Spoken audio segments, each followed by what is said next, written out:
तू चल जइहा।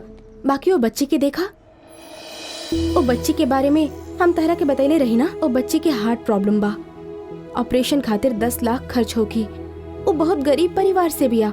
वो बच्ची के कोनो तरह ऑपरेशन करवावे के बा। फंड्स खातिर सेल्फी खींच के हम फ्रेंड्स बुक पे पोस्ट कईनी। सब लोग वायरल करके हमरा के पैसा भेजवैले। अब वो बच्ची के ऑपरेशन हो गइल और वो बहुत खुश बिया। हमार एगो सेल्फी एगो बच्ची के जिंदगी बचा लेलस। हम बहुत ही खुश बानी। Congratulations. Come in. Thank you sir. का काम बा बताई? बंजारा हिल्स में 10 एकड़ के जमीन कुछ लोग सरकार के लो इनकम हाउसिंग स्कीम खातिर डोनेट कइले रहन। मिनिस्टर भानुशंकर ना खाली वो जमीन पर कब्जा कर लेले बाड़े, बल्कि वो जमीन के मालिक सबके भी मार देले बाड़े, ऐसा लोग कहले। और अब वो बेचारन के देल गई जमीन पर ही कॉम्प्लेक्स 5 स्टार होटल बनावे के प्लान बना रहल बाड़े सर। वो गरीब सबके कोनो तरह मदद करे के होगी। अगर आप कुछ एक्शन ले ले तो।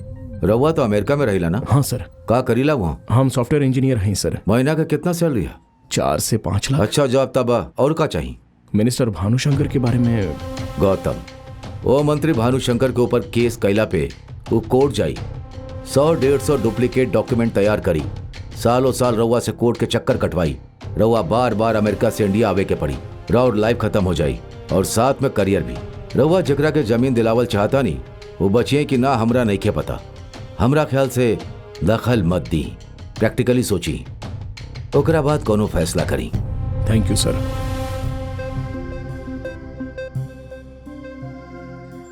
हम तारा के पहले ही बतावे के सोचले रही, बाकी हम तारा के डिस्करेज ना कर चाहत रहनी।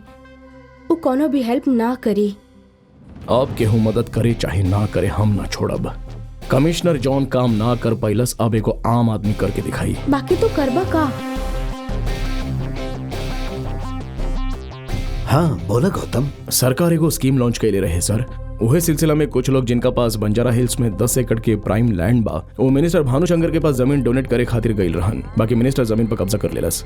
हम चाहता नहीं कि बात बढ़िया से इन्वेस्टिगेट करी, जनता की बताई कि सच का बा। हम अपन इन्वेस्टिगेटिव जर्नलिस्ट से मिलवाता नहीं। जरूर सर। हाँ प्लीज हमारे केबिन में आवा। है सर। Good morning.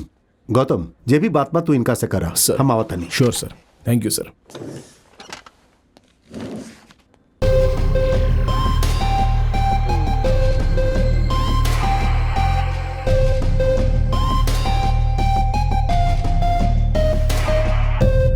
एमडी जी कहाँ बाड़े? कहे भानुशंकर जी फोन कनेक्ट करे कहले बाड़े। पहले तू यहाँ से जा, जा अपन केबिन में जा, जा यहाँ से। हाँ बोली सर। कोनो जरूरत नहीं है।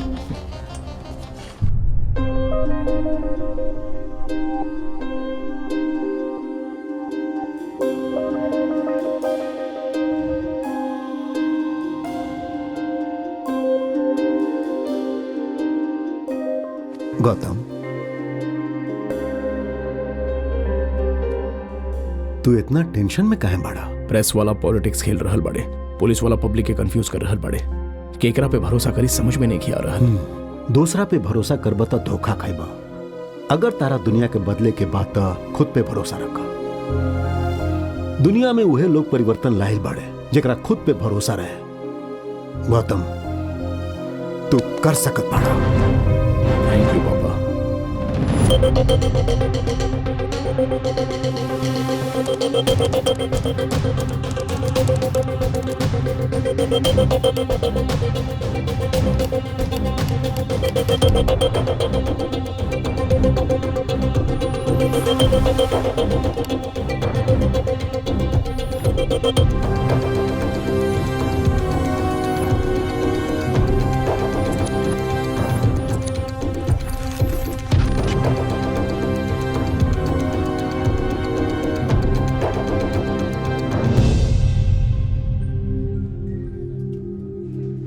हम वो मिनिस्टर के कुछ नहीं बिगाड़ सकत। पूरा सिस्टम ओकरे के सपोर्ट कर रहल बा। हम चाहे कुछ भी कर ली, समय खराब करे के अलावा ओकर बाल भी बांका नहीं कर सकत। हम पहले ही बतौले रहनी ना ब्रो। मतलब देश में हर केहू रिलैक्स होके ही बैठल बा का? कॉम्प्रोमाइज करके जिए के चाहिए, ज्यादा सोचे के ना चाहिए। समझौता करके जी रहल बानी, यही से तो हमनी के गर्दन पे पैर रख के नेता खदन बढ़े। केहू आगे कुछ करिए और समाज में बदलाव आई, इससे लोग के भरोसा उड़ गई बा। लेकिन युद्ध 21 से शुरू होखेला तो शुरू करता नहीं। तो तू ही बतावा का करबा तू। भारतीय गणतंत्र के 4 गो स्तंभ होखेला, पॉलिटिशियन, जुडिशियरी, लॉ और मीडिया। अगर ये चारों हमने के साथ ना देवे तो का हमने के चुप रहे के चाहिए? जब इजिप्त में ऐसा भइल रहे तो वो लोग क्रांति ले आइल रहे और एक शुरुआत बस सोशल मीडिया के एगो पोस्ट से भइल रहे। सोशल मीडिया की वजह से आइल क्रांति उनकर पूरा देश के बदल के रख दिलस। तब हमने भी वो 5वां स्तंभ इस्तेमाल करब, social media. Hi, this is Gautam. हम एगो प्रेमी हई। हमरा भीतर के प्रेम ही हमरा के यूएस से इंडिया खींच के ले आइल।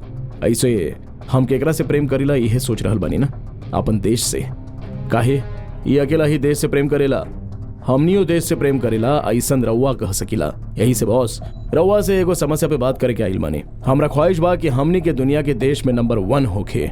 यही से अमेरिका से इलेक्शन में वोट देवे आइल रही। अमेरिका में मानल जाला जनता कैसन भी होके, लेकिन नेता के सबसे अच्छा होके के चाहिए। बाकी हमनी के देश में जनता अच्छा होके के चाहिए। बाकी भले हमनी के देश के नेता आपन काम ठीक से करे चाहे मत करे, सिर्फ एगो झूठ की वजह से अमेरिकन प्रेसिडेंट बिल क्लिंटन के उनकर पद से हटा देवे के फैसला लेल गईल। हमनी के देश में भी जब रेलवे के हादसा भइल रहे तो रेलवे मिनिस्टर और बस के हादसा भइल रहे तो ट्रांसपोर्ट मिनिस्टर इस्तीफा देले रहन। कबो कबो ऐसा जिम्मेदार नेता भी मिल जाले ना। तो आजकल घर में फल तरकारी जैसन ब्लैक मनी रखे वाला इतना सारा मंत्री एमे से केहू इस्तीफा देलस। अरे साहब, हमने रवा के वोट दिले बानी। अब हमनी के इलाका में थोड़ा सा समस्या बा, रवा आके सुलझाई। ऐसा एमएलए और एमपी के हमनी जाके कह सकीला ये हक हमनी के कानून दिले बा। हमनी के वो काम पूरा कईल उनकर फर्ज बा। यह सामाजिक न्याय है। बाकी का ऐसा हो रहल बा? रवा आगे पीछे कहीं भी सुन ले बानी कि कौनो नेता आपन कईल वादा पूरा कईले बा? केहू रवा से ऐसा कहलस? का रवा ऐसा देखनी ना एग्जाम पेपर लीक करा के स्टूडेंट के जिंदगी से खेले वालन के सजा देवे के बजाओ उनके मंत्री बना के उनका के सम्मान दे के हमने कब तक उनका जुल्म सहे वाला बनी?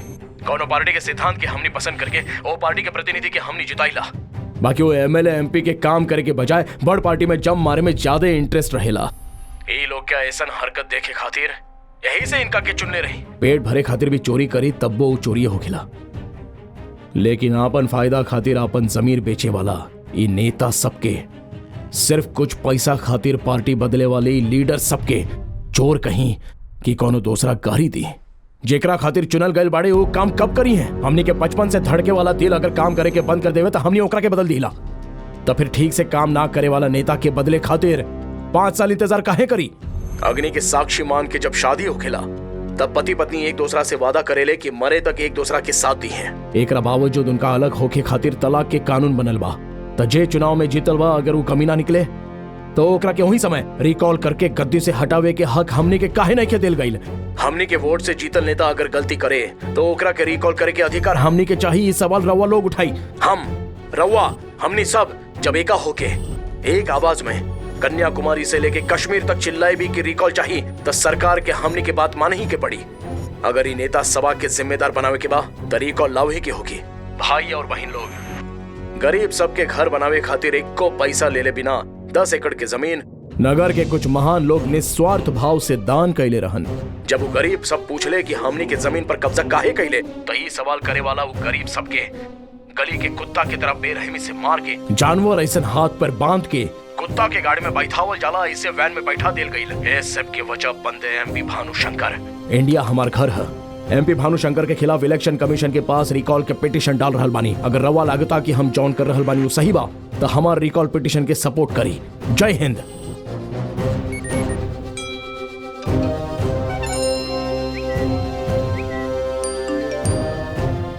अगर ये नेता सभा के जिम्मेदार बनावे के बाद तो रिकॉल लावे ही की होगी। भाई 5 साल पे जो इलेक्शन होखेला उ त पता बा, ये रिकॉल इलेक्शन का? कोनो पॉलिटिशियन अगर ठीक से काम ना करेला तो जल्दी ही वोट देवे वाला हमनी नया इलेक्शन करवा के हरा के उनके हटा सके नी। उहे होखेला रिकॉल इलेक्शन और ये हमनी सबके जरूरत बा। ये रिकॉल के आइडिया देवे वाले गौतम के हमनी के सपोर्ट करे के होगी। करबा ना? बिल्कुल करब सर। बड़ा कमाल के न्यूज बा। इस साल के बेहतरीन न्यूज हो सकेला। का बाऊ? ये एगो एनआरआई के बारे में बा मिस्टर गौतम, जौन सोशल मीडिया पे रिकॉल आइडिया से छा गइल बा। फाइनली केहू के ते हिम्मत जागल। एकरा पे एगो स्पेशल प्रोग्राम चलावा। फ्रेंड्स बुक पे अपन वीडियो के जरिए तहलका मचा देवे वाला गौतम और उनका रिकॉल इलेक्शन वाला आइडिया लोग के जगा देले बा। गौतम के रिकॉल इलेक्शन देश के नया दिशा में ले जा रहल बा। रिकॉल इलेक्शन से संबंधित समाचार। मंत्री भानु शंकर पे रिकॉल इलेक्शन के पिटीशन डाले वाला गौतम पे जनता के पूरा भरोसा बा और जनता उनका सहयोग कर रहल बाड़ी। का भेल भाई? का चल रहल भाई? रिकॉल के नाम पर कैसन हंगामा बा? हमार चरित्र पर केहू कुछ बोले तो हम सह सकीला, बाकी हमार करियर के छुए वाला के हम कबो न छोड़िला। ये वीडियो बहुत फेमस भइलो भाई। अब हमहू एगो वीडियो बनाई कि एकर कहला पाऊ ई सब कर रहल बा, ओकरा साथे तू लोग रात बिताइबा और फिर ओकरा के हम अपलोड करब। ई वीडियो ज्यादा फेमस होगी। आज के यूथ के एकरा से ज्यादा मजा और कहीं ना मिली। लाग जा काम पे।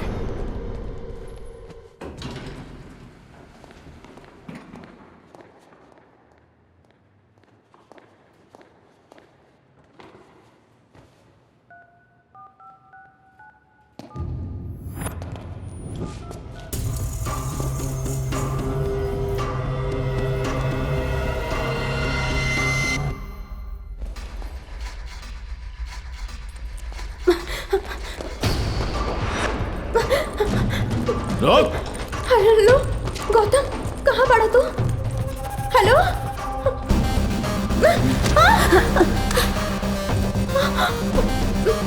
रुक, पकड़ो पकड़ो। हेलो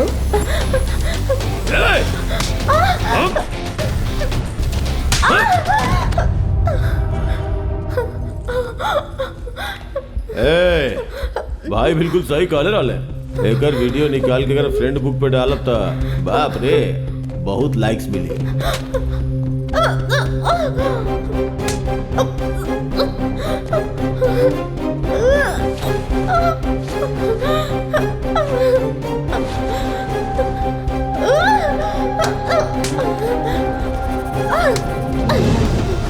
पकड़ो करा।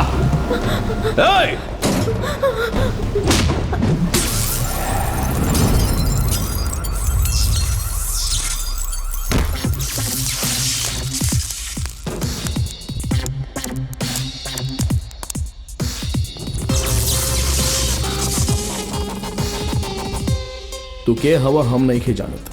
बाकी अगर कौनो लड़की के तहरा जैसन कमी ने छेड़े की कोशिश करी है तो उनकर का हाल हो कि बस थोड़े ही देर में पूरा शहर के पता चल जाई। रिकॉर्ड करके अपलोड करी है।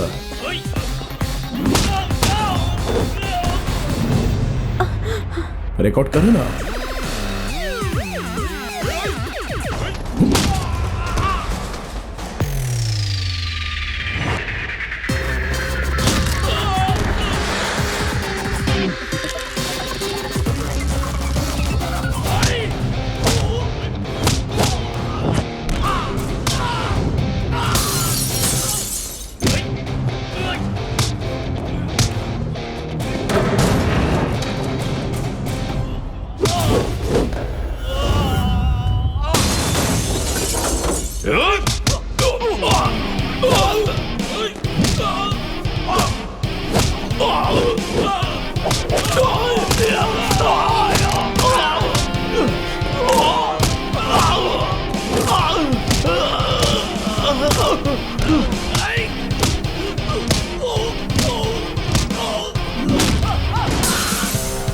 रिकॉर्ड कर रहल बाड़ू ना?